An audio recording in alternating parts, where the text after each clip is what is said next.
గుర్తొచ్చాడు. అరే ఈ ఈ మార్గంలో యేసుప్రభుని కొడతా ఉన్నప్పుడు మనోడు భయపడిపోయాడు. ఎవరు? పేతురు భయపడిపోయాడు. భయపడిపోయి ఏం చేశాడంటే, అందరూ చూస్తారు కదా, ఆ చూసే వారితో పాటు మనోడు కూడా నిలబడి అక్కడ చూస్తూ ఉన్నాడన్నమాట. యేసుప్రభుని కొడతా ఉన్నప్పుడు, అందరు కొడతా ఉన్నప్పుడు, ఆయనను చూసినప్పుడు ఎవరికైనా సరే చిన్న పాప, ఒక పాప చూసి అరే ఈయన కూడా, ఇగో అప్పుడు పేతురు అందరితో కూర్చుంటే కదా, ఒక చిన్న పాప చూసి ఈయన కూడా ఈ వ్యక్తి కూడా యేసు ప్రభుతో ఉన్నప్పుడు నేను చూసినానని చెప్తాడనమాట. చెప్తుంది ఒక పాప. అప్పుడు మనం ఏమంటా తెలుసా, అసలు ఆయన ఎవరో నాకు తెలియదు అనమాట. నాకు డౌట్ ఏంది వచ్చిందంటే, ఈ చిన్న పాప పేతురికి ఎట్లా గుర్తుపట్టిండొచ్చు అనేది అందరు ఇప్పుడు, ఎందుకంటే పాపని గుర్తుపట్టినట్టే పెద్ద పెద్దలు గుర్తుపట్టవచ్చు కదా, మరి పాప ఎందుకు గుర్తుపట్టిండొచ్చు? వేసి నెంబర్ అంటే ఇప్పుడు మన చాలామంది చూస్తే మన హెబ్రోన్లో చాలా సింపుల్గా గుర్తుపడతారు. ఎందుకు? మనం చెప్పే విధానం, అమ్మ ప్రైజ్ లాడ్, హల్లెలూయా అంటే ఈ పదాలు మనం ఎట్లా మన పదాలు కానీ మనం మాట్లాడే భాషను బట్టి వీళ్ళు ఏం చేసి సింపుల్గా గుర్తుపడరా? ఇప్పుడు అంటే ఇప్పుడు చాలామంది ఈ కన్నడ మాట్లాడే వాళ్ళు కూడా, బీదర్లో మాట్లాడే వాళ్ళు, ఈ తెలంగాణ మాట్లాడే సింపుల్గా మనం ఏం చేస్తాం, ఫైండ్ అవుట్ చేస్తాం. అలానే యేసుప్రభు కూడా, ఈ శిష్యులు 33 సంవత్సరాలు యేసుప్రభుతో తరిపి పొందిన ఈ వ్యక్తి, ఆయన యాటిట్యూడ్ కానీ, ఆయన బిహేవింగ్ కానీ, ఆయన మాట్లాడే విధానం చూసి ఎవరైనా సింపుల్గా మా ఆఫీసులోనే సరే మనం మాట్లాడే విధానం, ఆయన ఒక క్రిస్టియన్ అంటారనమ్మా, అనరా? అట్లానే మరి ఈ పేతురు కూడా నాకు తెలిసి ఆయన యాటిట్యూడ్ కానీ, ఆయన బిహేవియర్ బట్టి ఆయన పాప గుర్తుపట్టిండొచ్చు. అయితే అప్పుడు కూడా మనోడు చాలా భయపడిపోయి అసలు నాకు యేసుప్రభు ఎవరు నాకు తెలియదని చెప్తాడు. అలానే ముందుకెళ్తే ఇంకో పాప కూడా గుర్తుపడుతుంది. ఇంకో పాప గుర్తుపట్టినప్పుడు కూడా అప్పుడు కూడా ఇలానే ఆన్సర్ ఇస్తాను, అసలు యేసుప్రభు ఎవరు నాకు తెలియదని గుర్తు అంటాడు. ఎందుకు అలా అని ఉండొచ్చు? ఎందుకు అలా అని ఉండొచ్చు? భయం, నా ప్రాణం తీస్తారేమో. ఎందుకంటే యేసుప్రభు వారిని అలా ఘోరాతి ఘోరంగా కొడుతున్నప్పుడు, అయ్యో నేను కూడా, నాకు తెలుసు అంటే నా పరిస్థితి ఏమైంది ఇప్పుడు, నన్ను కూడా పట్టుకుని అలానే కొడతారని చాలా భయపడిపోయి, అప్పుడు చివరిగా 70 వచనంలో ఆ కోడి కూసినప్పుడు అప్పుడు యేసుప్రభు వారు తనతో అన్న మాట, నువ్వు కోడి కోయ మునిపి నన్ను ఎరగవని చెప్తావని ఎప్పుడైతే మాట అన్నాడో, అప్పుడు ఈ పేతురు చాలా తెలుసు. అప్పుడు చూద్దాం, ఒక మాట చూద్దాం. కనుక కోడి కోయక మునిపే నువ్వు నన్ను ఎరగవని ముమ్మారు చెప్పేదని యేసు తనతో అనిన మాట పేతురు జ్ఞాపకం తెచ్చుకొని వెలుపలికి పోయి సంతాపడి ఏడ్చెను. అప్పుడు పేతురు చాలా ఏడుస్తాడన్నమాట. ఎందుకు ఏడుస్తాడని తెలుసా? అప్పుడు ఆయన గుర్తొస్తుంది. ఏం గుర్తొస్తుంది? యేసుప్రభు తనతో అన్న మాట అప్పుడు గుర్తొస్తుంది. అరే నేను అన్నాను కదా అప్పుడు, ఏమనన్నా, నేను చనిపోయే పరిస్థితి వచ్చినా సరే నాకు యేసుప్రభు ఎవరో అని నేను చెప్పనని అన్న మాట అప్పుడు గుర్తుకొస్తుంది. అప్పుడు గుర్తుకొచ్చినప్పుడు అప్పుడు ఈయన సంతాపపడి ఏడుస్తాడనమాట. అప్పుడు రియలైజ్ అవుతాడు తన పాపం విషయమై, అరే నేను కమిట్మెంట్ నేను ఇచ్చాను కదా దేవునికి, ఈ కమిట్మెంట్ ఇచ్చినప్పుడు నేను ఇలా అయిపోయినాయని చాలా సంతాపపడి ఏడుస్తాడనమాట. చాలా ఏడుస్తాడు. అలాగే మన జీవితంలో కూడా దేవునికి కొన్ని కమిట్మెంట్ మనం ఇస్తాం. చాలా స్టూడెంట్స్గా మనం కూడా చాలా కమిట్మెంట్, ఎవరో మన కాలేజెస్లో క్రిస్టియన్స్ అని చెప్పుకోవడానికి మనం సిగ్గుపడతాం. ఎందుకు? వీడు క్రిస్టియన్ చెప్తే నన్ను వీడు తక్కువ చూస్తాడేమని, ఎక్కడ నన్ను తక్కువ దూరం చేస్తాడేమని, ఇలాంటి దాంట్లో ఉన్నప్పుడు కూడా సేమ్ పేతురు కూడా ఇలాంటి దాంట్లో, అరే ఎందుకు పేతురు అలాంటి సిచ్యువేషన్లో గుండా వెళ్ళాడు. అదే స్టూడెంట్స్గా మనం కూడా ఇలాంటి, అరే నేను క్రిస్టియన్ అని చెప్తే వీడు నాకు హోంవర్క్ నాకు చక్కగా ఇవ్వడేమో, నన్ను పట్టించుకోలేమో అని యేసుప్రభుని కూడా మనం చాలాసార్లు దూరం పెట్టిన వాళ్ళకి అవుతాం. యేసుప్రభు సువార్తను, యేసుప్రభు కోసం జీవించాల్సిందే మనము. ఎప్పుడైతే మనం పడిపోకుండా దేవుని కోసం నువ్వేం తీర్మానం చేసుకున్నావు రక్షించబడ్డప్పుడు, నేను దేవుని కోసం నిలబడతా, దేవుని కోసం ఏమైనా నేను చేస్తాను మనం అనుకుని తీర్మానం చేసుకున్నాం. మనము పేతురులాగా చాలాసార్లు పడిపోతాం, మనసులో భయపడి, అరే పేతురు అయితే నన్ను చంపేస్తారేమో అని భయపడి అలా దాక్కున్నాడు. ఇప్పుడు ఈ కాలంలో మనం ఏ విధంగా భయపడతాం? చాలా విధంగా భయపడతాం. వాళ్ళు అన్యులు చేసినట్టు, వాళ్ళు వేరే వాళ్ళు చేసినట్టే ఏముంది, ఒకరు వాళ్ళలో నేసిన తృణీకరిస్తారు, నన్ను పట్టించుకోరు కాబట్టి నేను కూడా ఏం చేయాలి, వాళ్ళతో పాటు పాపం చేయాలి, వాళ్ళతో పాటు వాళ్ళు ఏమనుకుంటే వాళ్ళతో పాపం చేసేయాలని అట్లా కాంప్రమైజ్ వెళ్ళిపోతారు అనమాట. అయితే ఫ్రెండ్స్, తిరిగి దేవుడు తనకు ఆ యేసుప్రభు వారు ఆయనను చూసినప్పుడు అప్పుడు తన పాపం గుర్తొచ్చింది, ఆయన కమిట్మెంట్ గుర్తొచ్చింది. ఆయన అప్పుడు తన కమిట్మెంట్ గుర్తుకొచ్చినప్పుడు ఆయన సంతాపపడి అప్పుడు ఏడ్చాడు. ఆయన అప్పుడు రియలైజ్ అయ్యాడు, అయ్యో నా దేవునికి నేను ఇచ్చిన కమిట్మెంట్ ఇది కాదు కదా, నా దేవునికి నేను ఇచ్చిన కమిట్మెంట్ ఇది కాదని అప్పుడు ఆయన ఒక గదిలోకి వెళ్ళి ఏడ్చినట్టు మనం చూస్తాం. అయితే అలానే ఇంకో పర్సన్ మనం చూస్తాం. ఈయన కూడా అలానే ఒక వ్యక్తి, ఇస్కరియోతు యూదా ఆయన సీమోను కుమారుడు. ఆయన కూడా యేసు ప్రభు శిష్యులో ఒక ఆయన శిష్యుడేనా? ఈ పేతురు కూడా శిష్యుడే, ఈయన కూడా ఒక దాంట్లో ఒక డిసిపుల్ అనమాట. అయితే ఈ ఇస్కరియోతులో ఉన్న ఏంది ప్రత్యేకత, ఏంది ఆయన చేసిన అని మనం చూస్తే, ఇస్కరియోతు ఆయన కూడా చాలా మంచివాడు. యేసు ప్రభు గారు 33 సంవత్సరాలు ఆయన కూడా డిసిప్లిన్ పొందిన వ్యక్తే. యేసు ప్రభు వారి మేలులను అన్ని అందిపుచ్చుకున్న వ్యక్తే. యేసు ప్రభు దగ్గర ఆయన ఆశ్చర్య కార్యాలను, ఆయన అద్భుత కార్యాలను కల్లారా చూసిన వ్యక్తి. యేసు ప్రభు దగ్గరగా ఉండి అన్ని చేసిన వ్యక్తి. ఇంకా అంటే వీళ్ళ టీంలో వీళ్ళ టీంకు ఈయన అంటే ఏమంటారు ట్రెజరర్ అనమాట. అంటే ఏంది ఏమంటారు డబ్బులు పంచే వ్యక్తి అనమాట. అంటే ఈయన ట్రెజరరు ఎవరు? ఇస్కరియోతు యోధ. నన్ను అడిగితే మాత్రం ఇస్కరియోతు యోధ ఎందుకు ఇలా పడిపోతూ వచ్చాడో నాకు అర్థం కాలేదు. కానీ డబ్బుల విషయంలో తను ట్రెజరర్ ఉండే కాబట్టి ధనమంతా ఆయన దగ్గరే. ఇప్పుడు వీళ్ళకి వచ్చే టీం ఎక్కడైతే వీళ్ళు మనం పరిచయం చేసినప్పుడు వచ్చే కానుకలు కానీ ఏదైనా సరే డబ్బు అంతా ఎవరి దగ్గర ఉండేదంటే ఈయన ఇస్కరియోతు దగ్గర ఉండేది. దానివల్ల ఇస్కరియోతు ఏంటంటే దానిపైన సాతాను ఏం చేసినంటే దాని ధనం పైన మనం ఈ ఇస్కరియోతు యోధకు ఆశ పుట్టించడం వల్ల ఇస్కరియోతు యోధ దానిలో పడిపోతూ వచ్చాడు. మనం ఒకసారి యోహాను సువార్త 13:27 చదువుదాం.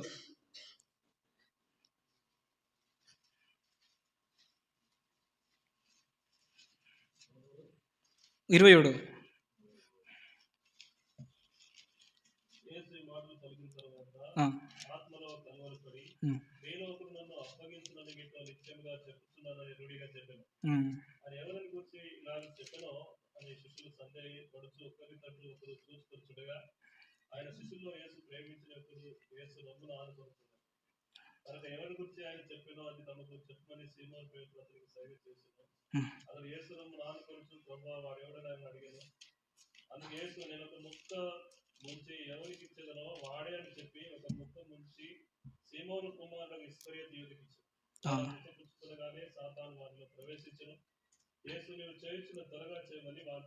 థ్యాంక్ యూ అన్న. అంటే ఎప్పుడైతే ఈ బల్ల తీసుకునే టైంలో ఎప్పుడైతే ఆ ముక్క తీసుకున్నప్పుడు ఇస్కరియోతు యోధలో సాతాను ప్రవేశించడం వల్ల తాను చేయగల అప్పుడు యేసుప్రభు అప్పగించడానికి ఇష్టపడుతూ వచ్చాడు అనమాట.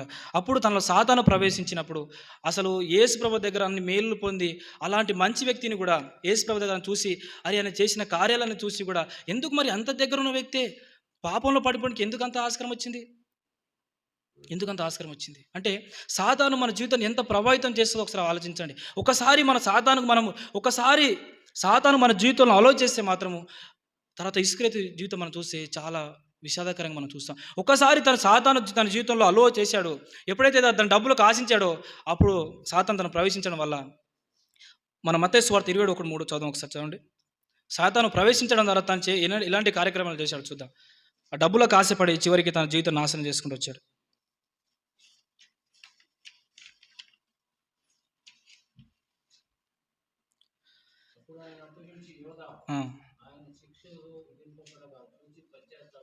పశ్చాత్తాపడి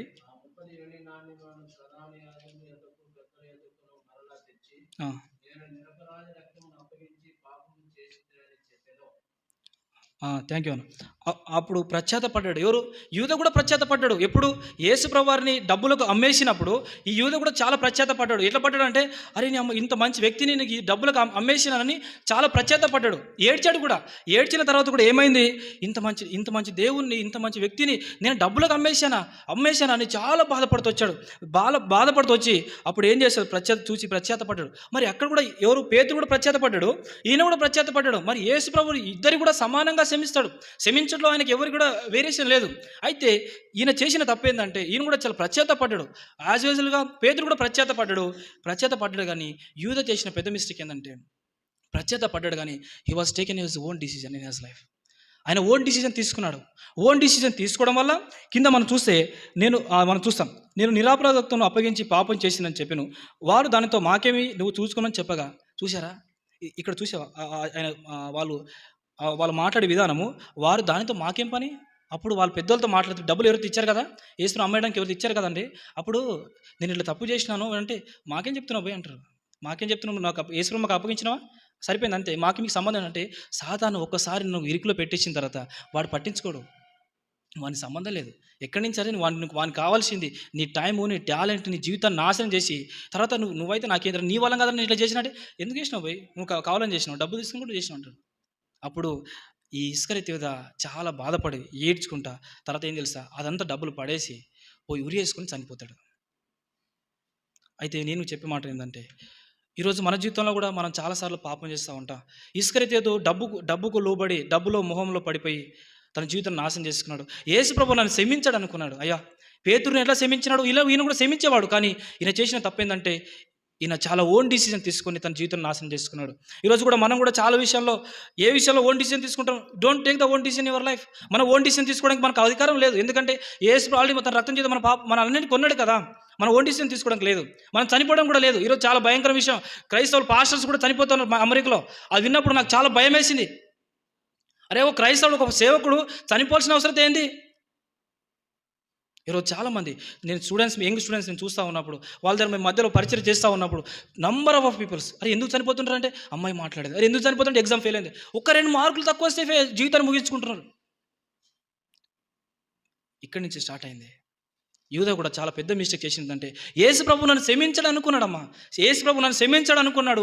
అందుకోసమే ఆ బాధ ఎక్కువైపోయింది. యేసు ప్రభు కొట్టి కల్లారా చూశాడు, అయ్యో ఇది నా వల్లనే కదా, ఈయన నా వల్లనే కదా యేసు ప్రభు అంత ఘోరాతి ఘోరంగా దెబ్బలు తింటున్నాడు, అంత ఘోరాతి ఘోరంగా రక్తం కారుస్తున్నాడని ఆ బాధ ఎక్కువైపోయి చాలా బాధపడిపోయి దేవుని దగ్గర రావాల్సిందే వ్యక్తి ఏం చేశాడంటే, నేను దేవుని దగ్గర రావడం కూడా అలువుని కాననుకొని అంతగా బాధపడి పోయి ఉరేసుకుని చనిపోయాడు. అలా తన జీవితం క్లోజ్ చేసుకున్నాడు. అలాగే పేతురు కూడా తప్పు చేసినాడు. దేవుని విషయం తప్పు చేయలేడా? మాట వచ్చి తప్పు చేయలేడా? తప్పు చేశాడు. ఈయన కూడా తప్పు చేయలేడా? యేసు ప్రభు ఎంత మంచి దేవుడు చూడండి. యేసు ప్రభు తెలిసి కూడా ఆయనను ఎలా అప్పుడే స్టార్టింగ్లో ఎలా ప్రేమించాడో అప్పుడు అలానే ప్రేమించాడు ఆయనని. ఆయనకు తెలియదా? నువ్వు పేతురు యూదా నువ్వు వచ్చిన పని చేసుకొని చెప్తున్నావు. అప్పుడు తెలియదు యేసు ప్రభుకు వీడు నాకు పట్టిస్తున్నాడు విషయం తెలియదా? అప్పుడు కూడా యేసు ప్రభు ప్రేమ తగ్గించలేదు. అలాగే యూదా తన జీవితం ఇలా ముగించుకున్నాడు. తర్వాత పేతురు తను రియలైజ్ అయిన తర్వాత, తన పాపాలు ఒప్పుకున్న తర్వాత చాలామందికి తన సువార్త చెప్తే 3000 మంది యేసు ప్రభువుని నమ్ముకున్నారు. చనిపోయిన ఎవరు దోర్క కూడా చనిపోయిన పాపను కూడా ఆయన లేపగలిగాడు. కుంటి వాళ్ళను కూడా లేపగలిగాడు. ఎవరు? ఈ పేతురు. ఎప్పుడు తను చేసిన తప్పు చేశాడు, పాపం చేసినాడు దేవుని విషయంలో, కానీ పశ్చాత్తాపడి ఏడ్చాడు దేవుడి యొక్క సన్నిధిలో. తర్వాత దేవుడు క్షమించిన తర్వాత ఆయన గొప్ప కార్యాలు చేయగలిగాడు. అన్యులకు సువార్త చెప్పగలిగాడు. చాలా గొప్పగా సువార్తలో ఇంకా పేతురు అధ్యాయాలు రాయగలిగాడు. దేవుని కోసం చాలా బలంగా వాడబడతాడు. పాపం చేసినంత మాత్రం నీ జీవితం ముగించబోసుమా? యేసు ప్రభు ఈరోజు నువ్వు బ్రతికినవంటే ఆయన కృప, ఆయన బ్రతికినవంటే ఆయన కనికరించిన విధానమే. అయితే ఆయన చేసిన రాంగ్ డిసిజన్ కాబట్టి ఈరోజు పేతురు చాలా గొప్పగా వాడబడతాడు. చూడు, చనిపోయిన వాడు లేపబడుతూ వచ్చాడు. ఆయన కూడా పాపం చేశాడు. కానీ ఈరోజు ఇద్దరిలో డిఫరెంట్ ఏంటంటే, ఈయన ఓన్ డిసిజన్ తీసుకున్నాడు. అయిపోయా, నేను తప్పు చేశాను కాబట్టి నేను చనిపోవాలనుకున్నాడు. ఇది ఎవరికి వర్తిస్తుంది అంటే బయట వాళ్ళకి వర్తిస్తుంది, కానీ మనకు దేవుని బిడ్డలకు మనం వర్తించదు. ఎస్, ఈరోజు దేవునికి అవకాశం ఇచ్చాడు కదా. ఈరోజు నువ్వు పాపం చేసిన ఎస్ నువ్వు చేసిండొచ్చు. ఈరోజు చాలామంది స్టూడెంట్స్ నేను చూస్తే భయంకరంగా ఫోనోగ్రఫీకి అడిక్ట్ అయి ఉంటాం. నువ్వు ఏ స్టూడెంట్స్ కదిలించు ఫోనోగ్రఫీ, ఏ స్టూడెంట్స్ కదిలించు లవ్ అఫేర్, నువ్వు ఎవరిని కదిలించు వాళ్ళ జీవితాలు కంప్లీట్గా పాడు చేసుకుంటున్నారు. మరి ఎవరిని మనం బాగుపరిచేది? అందుకోసం వాళ్ళు చనిపోతే అర్థం వాళ్ళకి ఎవరు చెప్పేది యేసు ప్రభు గురించి?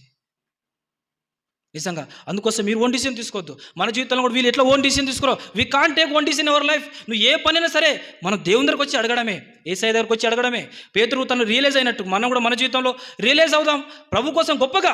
పేతురు అప్పటికన్నా ఇంకా బలంగా యేసు ప్రభులో ఇంకా పుంజుకున్నాడు, గొప్ప కార్యాలు చేసినాడు. చనిపోవడం లేపడం సామాన్య విషయం కాదు. పాపాత్ముడైన మనిషి తప్పు చేసిన వ్యక్తి యేసయ్య దగ్గర వచ్చి ఏడ్చి తర్వాత ఒక మనిషి లేపడం సామాన్య విషయమా? It is not impossible thing నా.